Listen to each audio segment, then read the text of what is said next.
৯,০০০ মানুষকে হজে পাঠিয়ে দিতে চাইছে। যারা যেতে চান যান, হজ কমিটি দেখবে, কিন্তু ভোটটা দিয়ে যান, না হলে এনআরসি করে দেশ থেকে বিতাড়িত করবে। আমডাঙ্গা সভা থেকে হুঁশিয়ারি মমতা বন্দ্যোপাধ্যায়ের। এই সময় বলছো সব লোককে ৯,০০০ লোককে হজে পাঠিয়ে দাও, সব শয়তানি। আমি হজে যারা যেতে চান সবার ব্যবস্থা আমাদের হজ কমিটি করবে। দয়া করে নিজের ভোটটা দিয়ে যাবেন, বোকামি করবেন না। যদি ভোট না দিয়ে যান, যারা যেতে চান, যাদের পারমিশন আছে, কথা দিচ্ছি হজ কমিটি দেখবে, কিন্তু ভোট না দিয়ে কেউ যাবেন না। গেলে আপনাকে এনআরসি করে দেশ থেকে বিতাড়িত করবে, তখন কিন্তু আমায় দোষ দেবেন না। হজের অনেক টাইম আছে, প্রতিবার ভোটের সময় ফেলে, যাতে এখানকার লোক ভোট দিতে না পারে।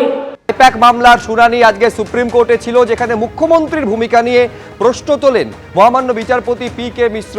এটা কোনো কেন্দ্র রাজ্যের বিরোধ নয় বলে মন্তব্য করেন তিনি। কোন রাজ্যের মুখ্যমন্ত্রী এভাবে তদন্তে হস্তক্ষেপ করতে পারেন না। এভাবে গণতন্ত্রের মুখ বন্ধ করা যায় না। এটা গণতন্ত্রের পক্ষে ঝুঁকির বলে মন্তব্য করেন বিচারপতি পি.কে. মিশ্র। ইডির মামলা গ্রহণযোগ্য নয় বলে সওয়াল করেন আইনজীবী মেনকা গুরুস্বামী। বাধার মুখে পড়ে ম্যাজিস্ট্রেটের কাছে যাওয়া উচিত ছিল ইডির বলে সওয়াল করেন আইনজীবী সিদ্ধার্থ লুথরা। আর তখনই মোথাবাড়ির প্রসঙ্গের উপস্থাপনা করে সুপ্রিম কোর্ট। এরপর কি বলবে আগামীকালকে শুনানিতে একেবারে সলিসিটর জেনারেল ইডির তরফে, সেদিকে আমাদের নজর থাকবে। আমি আরেকবার চলে যাব বিজেন্দ্রর কাছে। বিজেন্দ্র, এর আগে যখন হিয়ারিং চলেছিল, কোর্ট এই মন্তব্য পর্যন্ত করেছিল যে পুলিশের কাছে যাওয়ার কথা বলা হয়েছিল। এই প্রসঙ্গ উত্থাপিত হয়েছিল যে পুলিশের ভূমিকা নিয়ে প্রশ্ন রয়েছে, যে পুলিশের মাথায় মুখ্যমন্ত্রী বসে রয়েছেন, সেই পুলিশের কাছে ইডির যাওয়ার কথা বলছেন।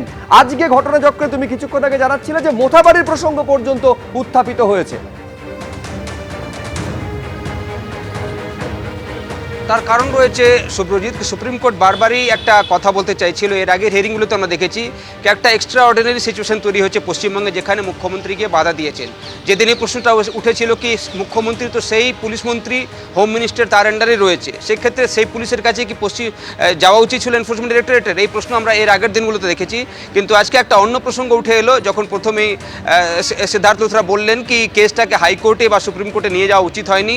তাদের উচিত ছিল, যখন ইডি সেখানে তদন্ত করতে গেছিল, তাদের বাধা মুখে পড়েছিলেন, তাদের উচিত ছিল সেখানকার ম্যাজিস্ট্রেটের কাছে যাওয়া এবং তাদের যে লিগ্যাল অপশনসগুলো রয়েছে সেখানে প্রথমে ট্রাই করা।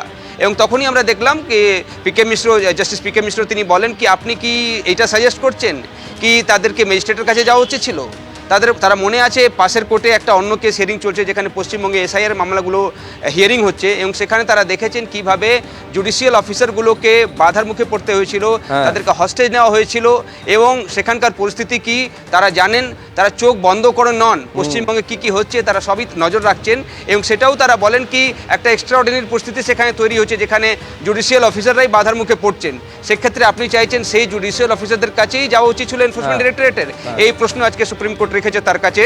এবং তার সঙ্গে প্রথমের দিকে যখন মেনকা গুরুস্বামীও বলছিলেন কি আম্বেদকরের কিছু বক্তব্য তিনি কোর্ট করছিলেন, এবং তার আগে কিছু কেসেস তিনি রাখছিলেন সুপ্রিম কোর্টের কাছে তাদের পক্ষে সওয়াল করতে গিয়ে, তখনও আমরা দেখলাম সুপ্রিম কোর্ট আজকে অবজার্ভ করে কি একেবারে পরের দিনে শুনানিতে কি হয় আমাদের সেদিকে নজর থাকবে। আপাতত বিজেন্দ্র, তোমায় ধন্যবাদ।